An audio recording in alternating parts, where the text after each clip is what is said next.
இந்த வெயில் காலத்தில் ரோஜா செடிகளை வாங்கிறதுக்கே நாம் கொஞ்சம் தயங்குவோம். அதை காப்பாற்றி கொண்டு வர்றது கஷ்டம்ன்ட்டு.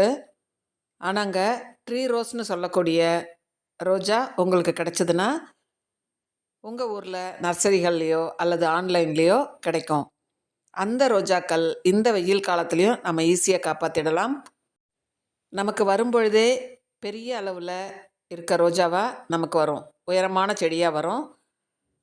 கீழே மண் பகுதியிலேருந்து குச்சி மாதிரி இருக்கும், தண்டு மட்டும் இருக்கும். அதன் பிறகு தான் நமக்கு கிளைகள் வரும். அதனால் நமக்கு காப்பாற்றுறது ரொம்ப ஈஸி. வாங்க அதை பற்றி பார்க்கலாம். இப்போ நீங்கள் பார்க்குறது ஒட்டு கட்டியிருக்காங்க. அதற்கு கீழே வெறும் தண்டு மட்டும்தாங்க இருக்கும். ஒரு அடிக்கு தண்டு மட்டும் வந்து அதுக்கப்புறம் தான் உங்களுக்கு கிளைகள் இருக்கும். அதனால இந்த செடி வேர் நல்லா இருக்கும், மண்ணுக்குள்ளே ஹெல்த்தியான ரூட் இருக்கும்.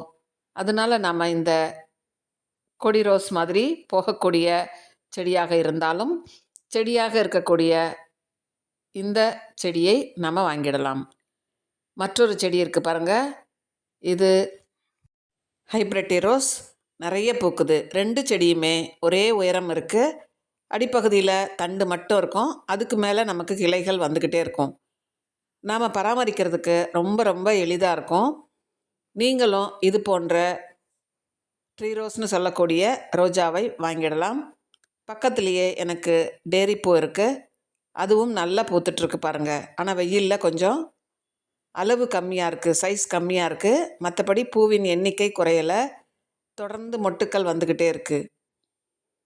இப்போ இந்த ட்ரீ ரோஸை நீங்கள் வாங்கி தொட்டிலேயே, வரக்கூடிய தொட்டிலேயே வச்சு கூட வளர்க்கலாம். அப்படி இல்லைன்னா நீங்கள் உங்கள் தொட்டிக்கு மாற்றணுன்னா அதை விட கொஞ்சம் ஒரு சைஸ் பெரிய தொட்டியில் நீங்கள் நல்ல ஒரு மண் கலவை போட்டு வச்சிடலாம். மண் கலவை என்னோடய சேனலில் இருக்குது, அதற்கான லிங்க்கை டிஸ்கிரிப்ஷனில் கொடுக்குறேன். நல்ல வளர்ந்த செடின்றதுனால நமக்கு பயம் இல்லைங்க. குறைவான உரம் கொடுத்து சாதாரணமாக நம்ம பார்த்துக்கிட்டாலே, தினம் தினம் தண்ணீர் கொடுத்து செடியை ஸ்ப்ரே பண்ணி பார்த்துக்கிட்டாலே நமக்கு இப்போ நீங்கள் பார்க்குற மாதிரியான அழகான மொட்டுக்களும் பூக்களும் கிடச்சிரும். ரொம்ப ஈஸியாக வளர்த்துடலாங்க. ரொம்ப சிரமப்பட்டு அதை பெரிய செடி ஆக்கணும் அப்படின்ற அவசியம் இல்லை. வரும்போதே பெரிய செடியாக தான் வந்துடும். நாம் அதை அழகாக வளர்த்து நம்ம உடனடியாக பூக்களை பார்க்கலாம். அந்த மாதிரியான இந்த வெயிலுக்கேற்ற ட்ரீ ரோஸை நீங்களும் வளர்த்துடலாம். உங்களுக்கு இது போன்ற செடிகள் வேண்டுமானால் ஆன்லைனில் கிடைக்குது, வாங்கிக்கலாம். இதில் பூத்த பூவை பாருங்கள், ரொம்ப அழகாக இருக்குது. இது இப்போ எங்கள் வீட்டுக்கு வந்த பிறகு மொட்டு வச்சு பூத்துருக்கு.